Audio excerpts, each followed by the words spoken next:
Class 10th mathematics basic CBSE का जो official sample paper है वो रिलीज़ हो चुका है और उसके पीडीएफ मैंने प्रिंट आउट करा लिया और इसके सोल्यूशन को मैं आपको प्रोवाइड कराऊंगा।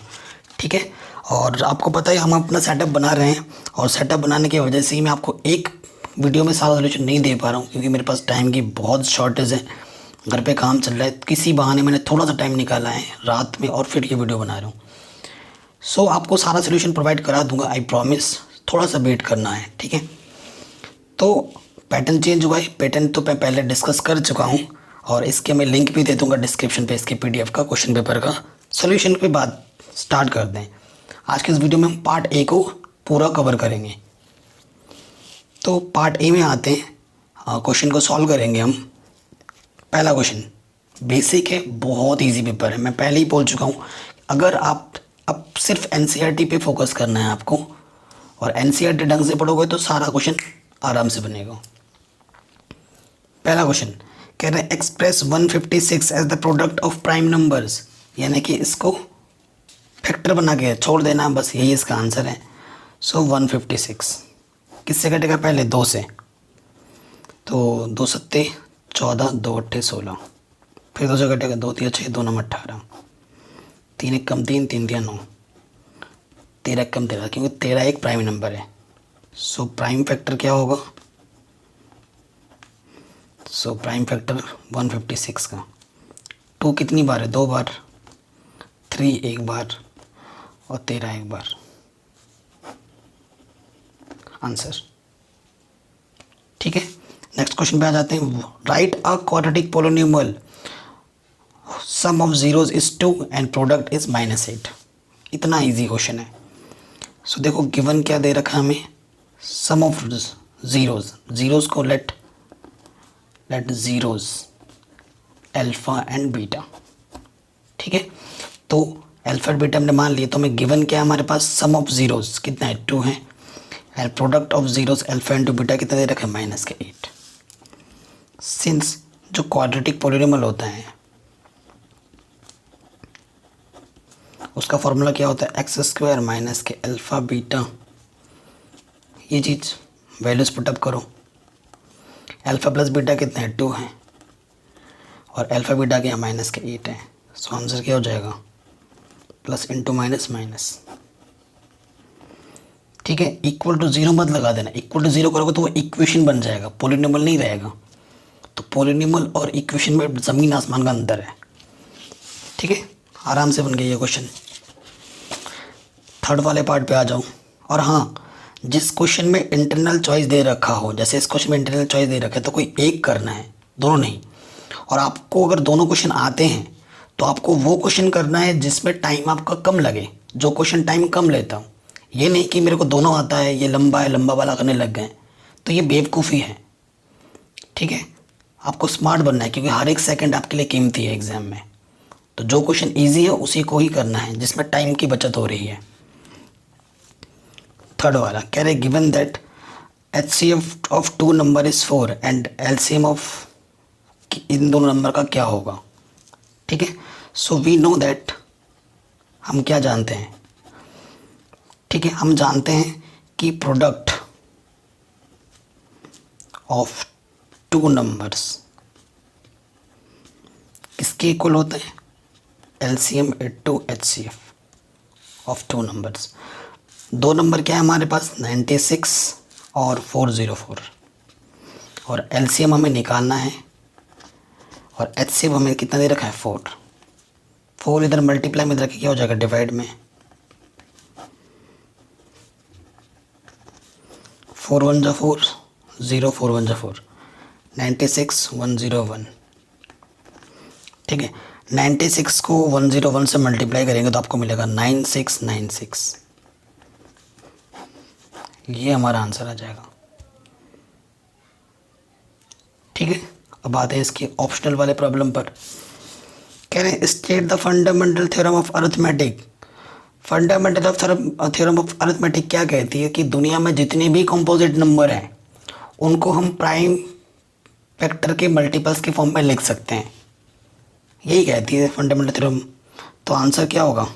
आप ऐसे लिखेंगे, एवरी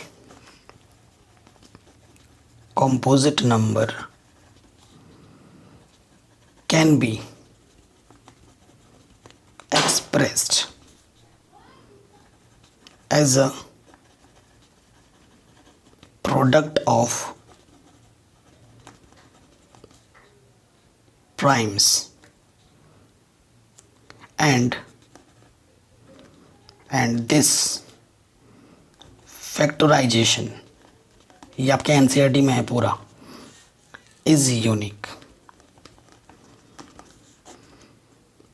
ठीक है, ये आंसर आपको लिख देना है, 1 मार्क्स मिल जाएगा आपको। तो ये क्वेश्चन आराम से बन गया। अब आते हैं क्वेश्चन नंबर 4 में। कह रहे हैं on comparing the ratio of the coefficient find out whether the pair of linear equation is consistent और इनकंसिस्टेंट। एकदम आसान क्वेश्चन है, हलो जिसे बोलते हैं ना। तो ये पहला इक्वेशन देखिए, हियर एक्स का कोफिशिएंट को हम a1 बोलते हैं 1, वाई के कोफिशिएंट को हम b1 बोलते हैं -2 और c1 कांस्टेंट टर्म को बोलते हैं, कांस्टेंट टर्म यहाँ है ही नहीं तो 0 है। एंड a2 एक्स का कोफिशिएंट 3, b2 वाई का coefficient 4 and c2 constant term -20। ठीक है, now a1 upon a2 1/3, b1 upon b2 -2/4 यानी कि 2 1 2 2 2 4। Since 1/3 is not equals to -1/2 है क्या? नहीं है। Since a1 upon a2 is not equal to b1 upon b2, therefore it is represent intersecting line. ऐसे intersect कर रही है एक पॉइंट पे, तो एक पॉइंट पे कर रही है तो ये क्या देती है? यूनिक सोल्यूशन, इकलौता सोल्यूशन देती है, तो इसे यूनिक सोल्यूशन बोलते हैं अंग्रेजी में। ठीक है, और जब सोल्यूशन देता है तो क्या होता है? वो consistent. Hence it is consistent. Clear? आराम से बन गया ये क्वेश्चन। तो देखो मैंने एनसीईआरटी करा रखी है, ठीक है, रिवीजन सीरीज चल रही है, रिपीटेड क्वेश्चन की सीरीज चल रही है, और आर.डी. शर्मा, आर.एस. अग्रवाल के क्वेश्चन करा रखे, सीबीएसई के लास्ट 10 के क्वेश्चंस करा रखे हैं। सब मिलेगा आपको हमारे चैनल पे, जिसकी लिंक्स मिल जाएगी आपको डिस्क्रिप्शन पे। तो क्वेश्चन नंबर 5 पे आ जाऊँ। कह रहे हैं if A and B are coprime numbers then find the HCF of A B. ठीक है, देखो इसका सीधा सीधा आंसर क्या होगा? 1। को प्राइम नंबर्स, ठीक, को प्राइम क्या होता है? को प्राइम का मतलब होता है, हमेशा याद रखना, अगर दो नंबर आपस में को प्राइम है तो उनका एचसीएफ ऑलवेज 1 होता है। फॉर एग्जाम्पल, मैं आपको एग्जाम्पल दो, दो नंबर मैंने ले लिए,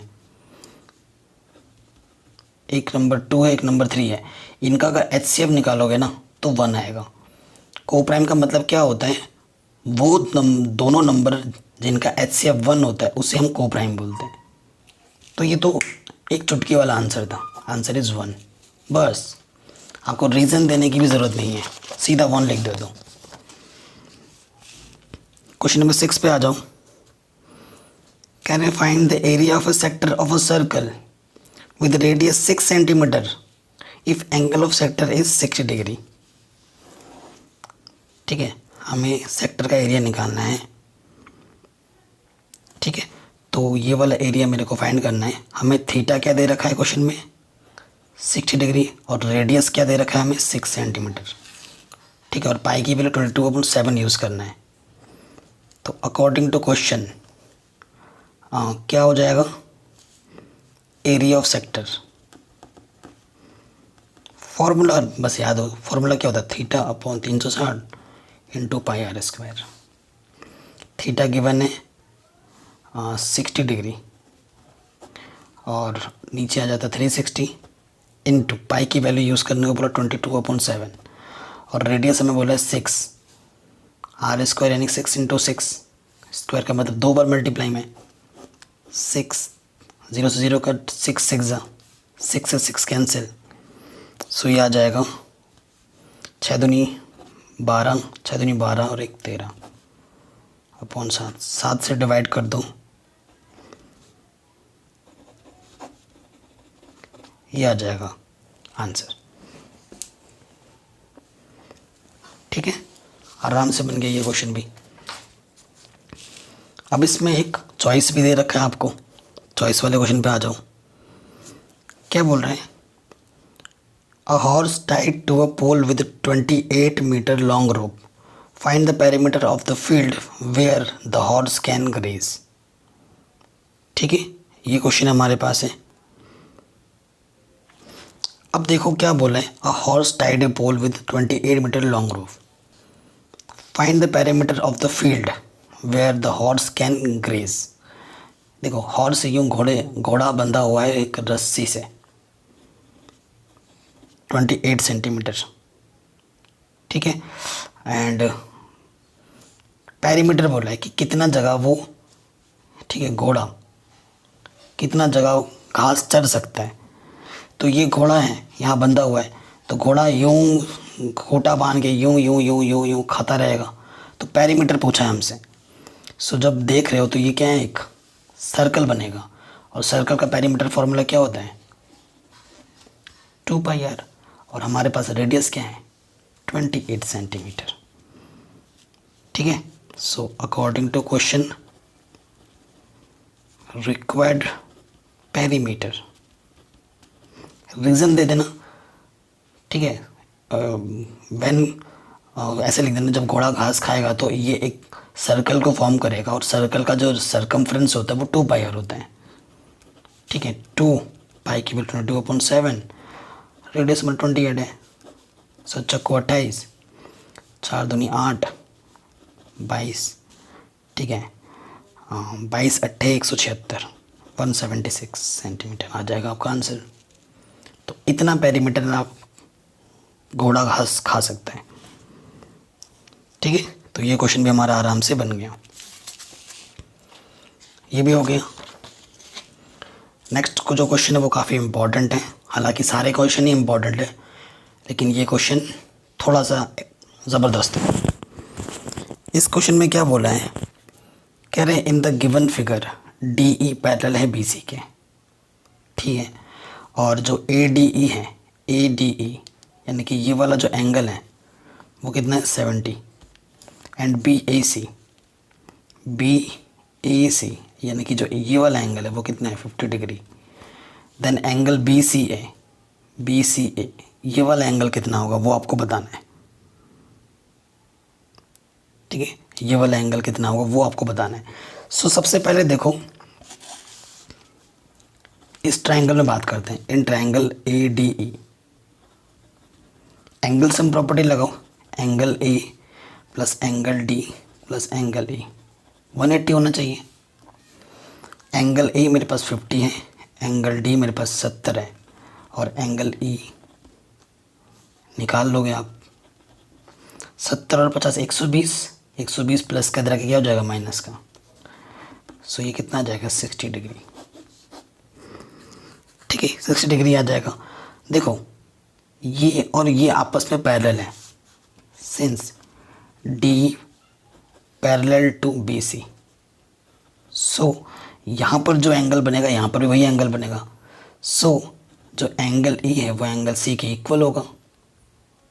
ठीक है, और एंगल E हमारा कितना है 60 डिग्री है, तो एंगल C भी हमारा कितना हो जाएगा 60 डिग्री, और यही हमारा रिक्वायर्ड आंसर है जो हमसे पूछा गया है। ठीक है, ये क्वेश्चन भी हो गया। इसी में ही ऑप्शनल पे आ जाऊँ, क्या बोल रहा है, in the given figure AD 2 centimetre है, BD 3 सेंटीमीटर है, AE 3.5 है, और AC 7 सेंटीमीटर है।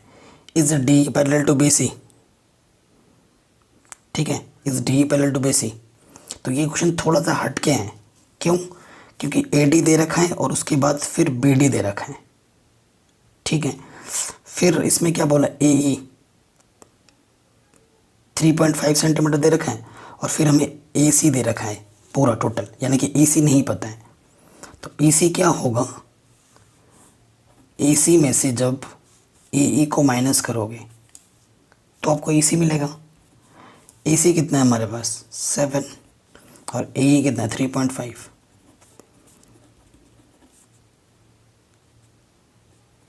तो 3.5 माइनस करो, 0 में से 0 गया 0, 10 में से 5 किया 5, 6 में से 3 गया 3, 3.50 बचेगा EC। तो EC भी हमारा कितना है 3.5 है।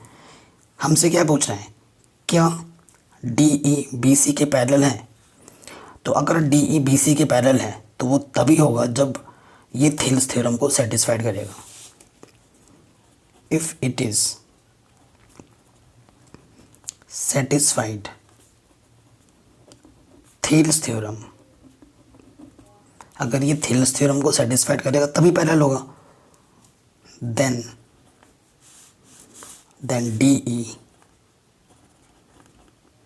DE parallel to BC। तो पैरेलल अगर होता है तो यहाँ पर क्या होगा, AD upon DB, this upon this is equal to this upon this. AD हमारे पास कितना है 2 है, DB हमारे पास कितना है 3 है, AE हमारे पास 3.5 है और EC भी हमारे पास 3.5 है। तो 2/3 कभी भी 1 के इक्वल नहीं होता है, सो ये पैरेलल नहीं होगा। हैंस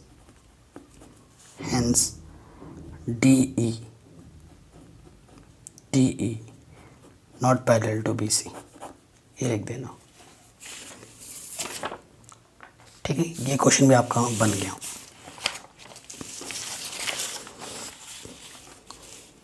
नेक्स्ट क्वेश्चन पे आते हैं, क्वेश्चन नंबर 8 में क्या बोल रहे हैं, the cost of fencing a circular field at the rate of ₹24 per metre is this, find the radius of the field. ठीक है, ये प्रॉब्लम है हमारे पास। ठीक है, सो काफ़ी ज़बरदस्त क्वेश्चन है। देखिए क्या बोल रहे हैं, the cost of fencing a circular field, एक सर्कुलर फील्ड है हमारे पास, उसको फेंस करना है हमें। ठीक है, और उसका जो रेट है कि 24 मीटर लगता है, हर एक मीटर पे कितना खर्चा आता है 24, और 5280 खर्चा आता है पूरे पर। टोटल कॉस्ट कितनी है, टोटल कॉस्ट खर्च इतना है 5280, और 1 मीटर पे खर्च आता है 24 रुपये। ठीक है, सो देखो लेंथ अगर निकालनी है C, कितना लेंथ है इसमें, लेंथ ऑफ फेंस, यानी कि इसका सरकमफ्रेंस कितना होगा, अगर पता करना है तो क्या होगा, हमें टोटल जो कॉस्ट है उसको डिवाइड करना होगा रेट से कि 1 मीटर का कितना रेट है। टोटल कॉस्ट कितना है 5280, और 1 मीटर का रेट कितना है 24। ठीक है, 24 से डिवाइड करो, 24 2 0, तो ये आ जाएगा 220 सेंटीमीटर, नहीं यहाँ मीटर है ना, मीटर। तो यानी कि जो टोटल सरकमफ्रेंस है वो कितनी है 220 है। हम लेट करते हैं इसका जो रेडियस है वो R है। ठीक है, हमसे क्या बोल रहे हैं, find the radius of the field, since 2πr किसके इक्वल है 220 के। ठीक है, पाई की वैल्यू क्या होती है 22/7 R, 22 10 2 5 R/7 इजकस टू 5, इसके अपन कुछ नहीं तो 1 ले लो, 7 5 31, R1 8। ठीक है, तो रेडियस कितना होगा 35 सेंटीमीटर, सॉरी सेंटीमीटर बोल रहा हूँ, मीटर। क्लियर, आराम से हो गया ये क्वेश्चन। अब आ जाओ क्वेश्चन नंबर 9 में। कह रहे, a tree breaks due to storm and broke part bend so that the top of the tree touches the ground where it makes an angle 30 degree. 9.1 का question number 2 NCERT। The distance between the foot of the tree to the point to the bottom to touches the ground is 8 metre, find the height of the tree from where it is broken. ठीक है, जहाँ से ये टूटा हुआ है वो height आपको बतानी है। फाइंड द हाइट, ये थोड़ा सा चेंज कर दिया है, find the height of the tree from where it is broken, जहाँ से ये ब्रोक किया है। मतलब अगर ये हमारे पास ट्री था, ठीक है, यहाँ से ये टूट के गया और ये जो टूटा वाला भाग है ना वो यहाँ से आके लटक गया। जहाँ से टूटा ABC, जहाँ से टूटा हुआ उसकी हाइट निकालनी है, ये वाली हाइट निकालनी है आपको। मान लेते हैं कि ये वाली हाइट कितनी है, h है, और जब ज़मीन को छूता है वो एंगल कितना बना, 30 डिग्री। और जो टूटा हुआ भाग जब ज़मीन को छू रहा है और इसकी फुट से, ये फुट है ना, ज़मीन का फुट है, फुट से जो डिस्टेंस है वो कितना बोला है, 8 मीटर बोला है। तो ये क्या होगा, जहाँ से टूटा है। ठीक है, मान लिया इसकी हाइट कितनी है, h है। इस टाइप के क्वेश्चन में रिलेशन क्या होता है कि जो चीज़ आपको निकालनी है और जो चीज़ आपको पता है उसके बीच ऑलवेज रिलेशन लगाओ। एंगल के सामने वाला ऑलवेज क्या होता है, परपेंडिकुलर। 90 डिग्री के सामने वाला ऑलवेज क्या होता है, हाइपोटेन्यूस। तो ये हमारा क्या हो जाएगा, ऑटोमेटिकली बेस। और आपको पता है पंडित बद्री प्रसाद हर हर बोले, sine cos tan cosec sec cot.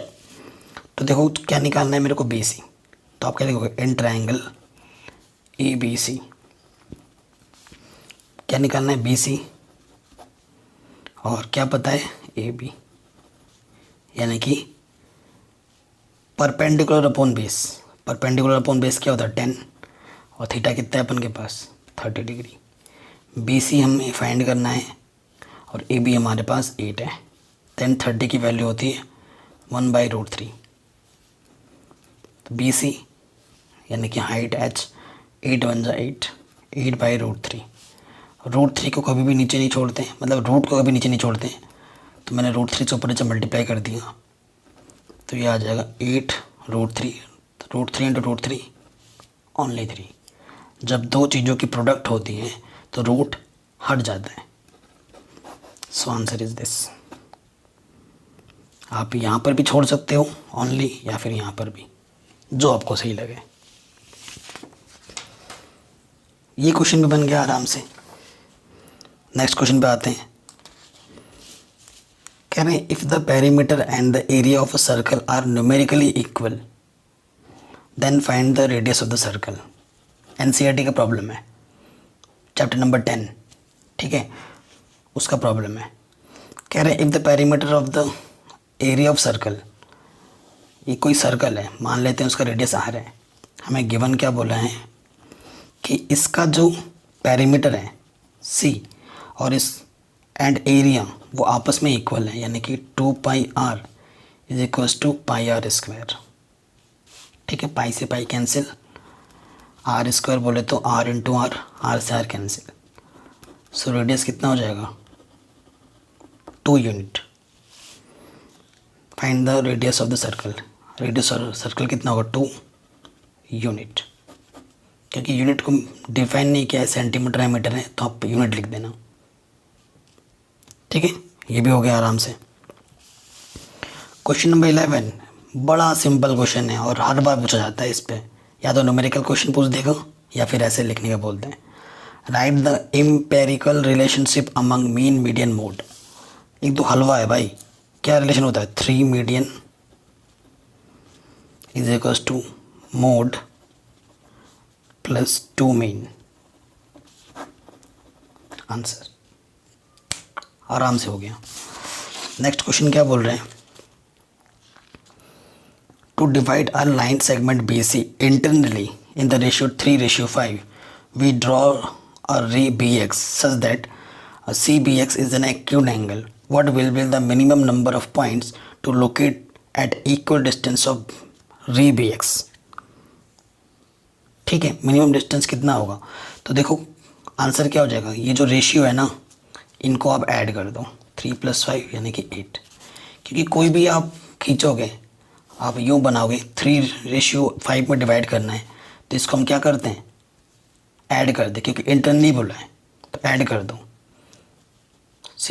सारे इक्वेशंस पे होते हैं। ये क्वेश्चन है एक्सरसाइज 11.1 का, बेसिक्स हैं, तो डायरेक्ट क्या करना है, इन दोनों को ऐड कर देना है। तो ये क्वेश्चन भी बन गया आराम से। नेक्स्ट क्वेश्चन आता है क्वेश्चन नंबर 13। ऑप्शनल दे रखे, कोई एक करना है आपको एग्जाम में, बट हम तो यहाँ दोनों करेंगे। कह रहे हैं for what values of P does the pair of linear equation has unique solution. Unique solution की कंडीशन क्या होती है, a1/a2 is not equal to b1/b2, है ना। सो x का कोफिशिएंट पहला इक्वेशन का a1 होता है, और यहाँ a2 कितना x का कोफिशिएंट 2, y का कोफिशिएंट पहला वाला b1 होता है, और सेकंड वाले y का कोफिशिएंट b2 होता है। ठीक है, तो 2/1 p/2, p1 जा p, 2 जा 4। सो आंसर क्या हो जाएगा, p अगर हम 4 नहीं लेंगे, अगर p की वो 4 को छोड़कर जितने भी वैल्यूज़ हैं वो सब यूनिक सोल्यूशन को सेटिस्फाइड करेंगी।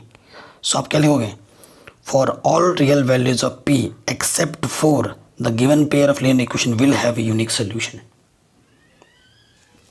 ठीक है, ये लिख देना।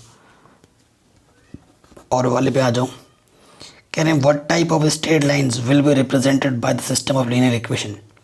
किस तरीके का बताएगा, मतलब ग्राफिकली बताना है कि ये किस चीज़ को प्रेजेंट कर रहे हैं। सो देखो रेशियो निकाल लेते हैं, मैं डायरेक्ट कर रहा हूँ। पहले वाले से a1 कितना है मेरा 2 है, और दूसरे वाले से a2 कितना है, x कोफिशिएंट 4 है, यानी कि 1/2। फिर आ जाओ b1/b2 पे, b1 y का कोफिशिएंट 3, b2 y कोफिशिएंट 6, 1/2। ठीक है, फिर देखो c1 कांस्टेंट टर्म होता है, क्योंकि दोनों बराबर आ गए ना। फिर आगे चलेंगे हम, प्लस के 5 इधर आके क्या हो जाएगा माइनस के 5, प्लस के 7 इस तरफ आके क्या हो जाएगा माइनस के 7। तो यहाँ पर रिलेशन क्या बना, a1/a2 is equal to b1/b2, but किस तीसरे वाला इक्वल नहीं है। तो ये किस चीज़ को प्रेजेंट करता है, ये प्रेजेंट करता है एक पैरेलल लाइंस को।